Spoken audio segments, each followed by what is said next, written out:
Thank you. Yeah, so firstly, I just wanted to introduce myself a bit. So I did my PhD uh, at UCL broadly in aerodynamics. That's what I'm going to be talking about today. But I've actually pivoted topic a bit since then. So after my PhD, I went and did 6 months in Oxford with Sarah Waters on biological fluid dynamics. And currently I'm a postdoc at Warwick and I work on modeling hydrogels. But for today, I wanted to talk about nice complete project rather than ongoing work. So I'm going to talk about my PhD work today.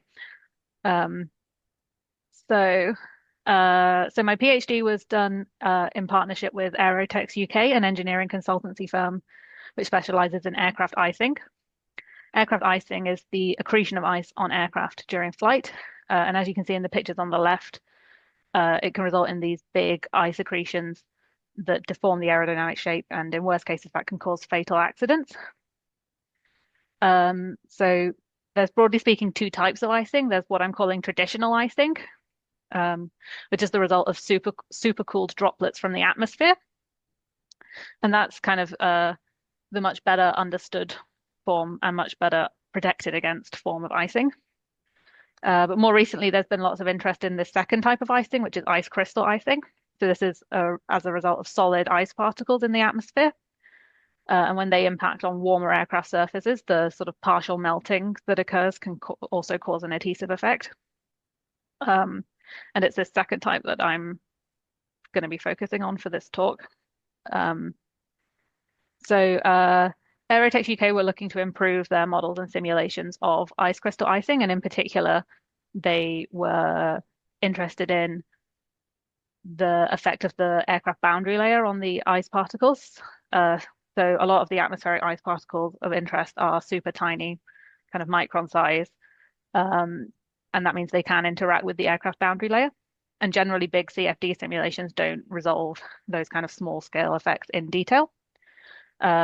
So that's where my PhD project came in. So my PhD was with Frank Smith, who is an expert on boundary layers. So that's how we got involved in this project. Um, so firstly, I just wanted to kind of recap some boundary layer theory. So this is the non-dimensional Navier-Stokes equations. In a high Reynolds number flow, you want to ignore the viscous term. It's mostly not important. So you want to model your flow with the Euler equations. That mostly works fine. But it becomes a problem near a boundary because you have the no slip boundary condition there. So the flow is slow there and viscosity becomes important again. So what you end up with is a flow profile that looks something like this. So it's kind of uniform and described by the Euler equations in the bulk. And then there's a slower viscous region called the boundary layer where the boundary layer equations apply. And this is a thin region with uh, characteristic width Reynolds number to the minus a half. And so because of that, you can see you get the vertical viscous term reappearing in the equations. But this gets complicated a little bit if I then insert a small object into my boundary layer. So if I have an ice particle with small length scale L in the boundary layer, I now have both a small vertical scale and a small horizontal scale.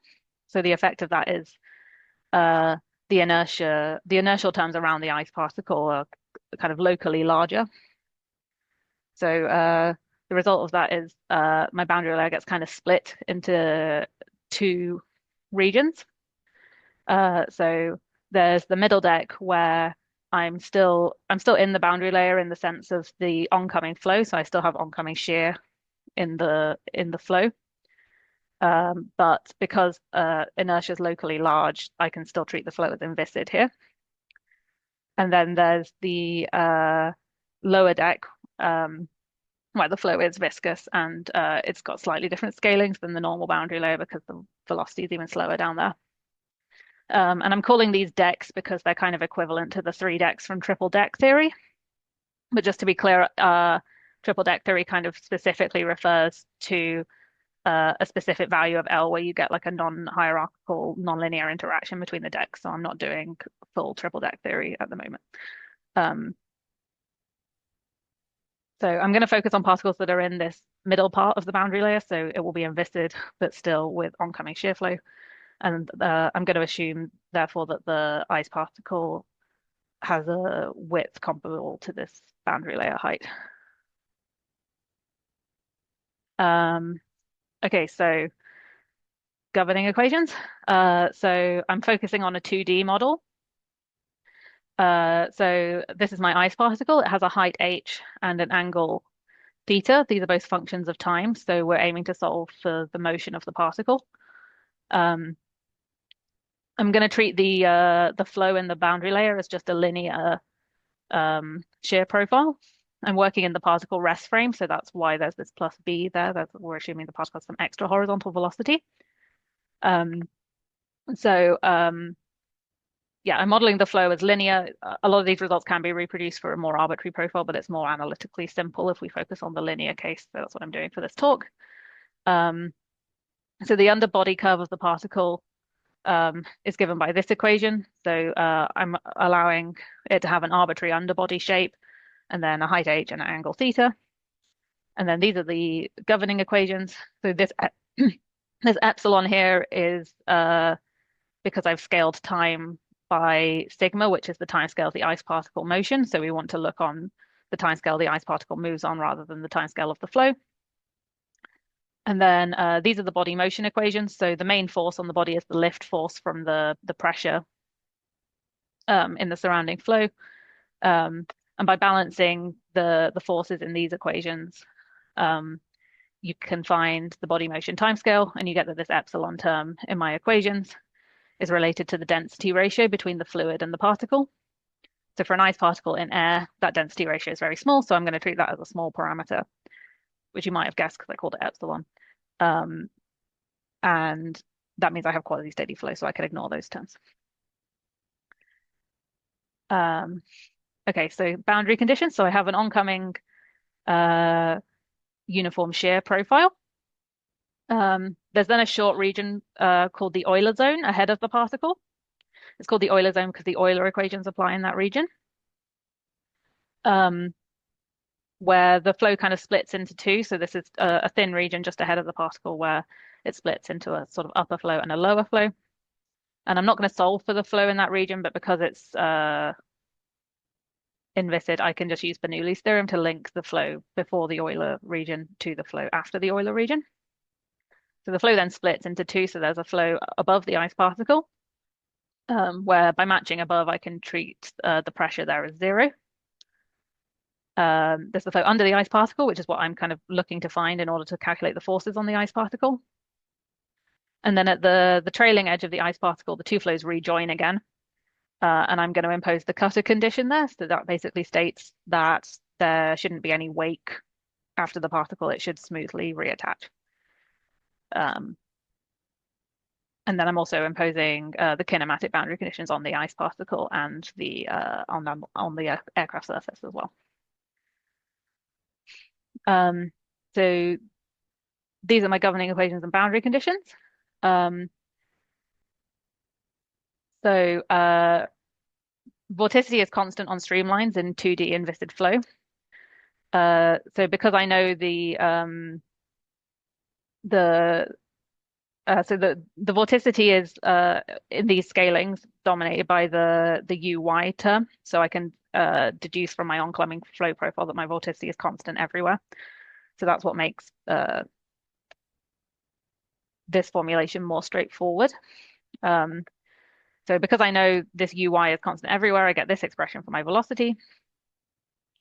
I can then use Bernoulli's theorem and focus on the wall streamline, and I can cut y out of the equation, and I get this relation between my velocity and my oncoming profile. And then using the other boundary conditions, I can get this expression for the flow velocity in terms of the current particle position. And then from there, I can get an expression for my pressure, and I can put that into my body motion equations to get this coupled ODE system. So just as a reminder, F is related to the height and angle of the particle, and this is the height and angle of the particle. So this looks like a mess, but it's actually just a pair of nonlinear coupled ODEs that I can solve with forward Euler.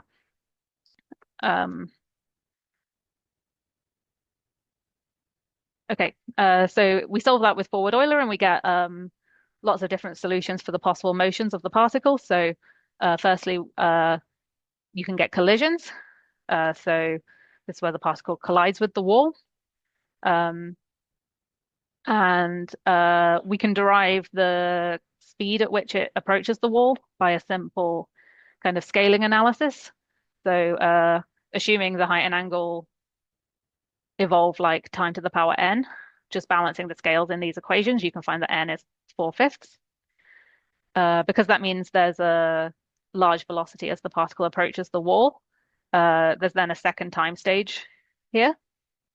So from the point of view of the second time stage, the particles basically almost touch the wall at this point, x naught.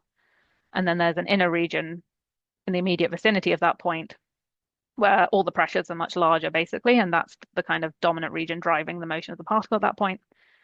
And I won't have time to go into all the details, but you basically end up picking up some unsteadiness in your Bernoulli equation from that region.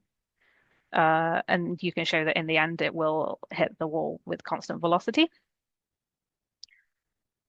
Then I also have what I've termed here flyaway solutions. This is where the particle lifts off and departs from the wall. Even if it was initially an approach, this could happen. And you see you get these periodic oscillations in the angle, so it's sort of tilting back and forth. So we can capture this by looking at long timescales in our equations and scaling the height with time squared and assuming the angle stays order 1. Putting these into our ODE system, we get these equations at leading order. So I've introduced all these constants that are just functions that they're knowns effectively, so they're functions of the flow and the body shape. The angle here is then completely decoupled from the height, so theta has a sort of self-governed equation, which you can solve to get this periodic solution. And then once we know theta is periodic, we can take the average over a period in theta of this top equation, and we get this parabolic solution that relates to the mean and variance of the theta limit cycle.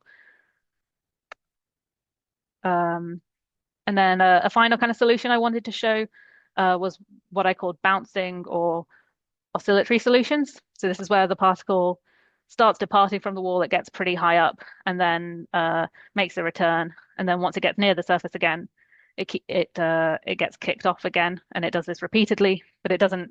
It's not periodic. It's doing a different cycle each time. And this is theta, but I'm looking on much longer times here than I was before, so that's why it looks like it's oscillating very fast. Yeah, I won't have time to show all the details, but basically what's going on here is it's being kicked off, and then this coefficient in my parabola is slightly negative, so it slowly comes back down, and then due to the sort of fully nonlinear effects you're getting once it's near the wall, it's being kicked off again, and you can sort of see that there's a slightly different the theta feels the effect of that too, so there's like a kick in the theta limit cycle when that happens. And then it lifts off again, but this time with different initial conditions. So you end up getting these different bouncing limits. And that's all I wanted to say today. So if you wanted to hear more about that, we have a paper in JFM about it from a few years ago. And thank you for listening.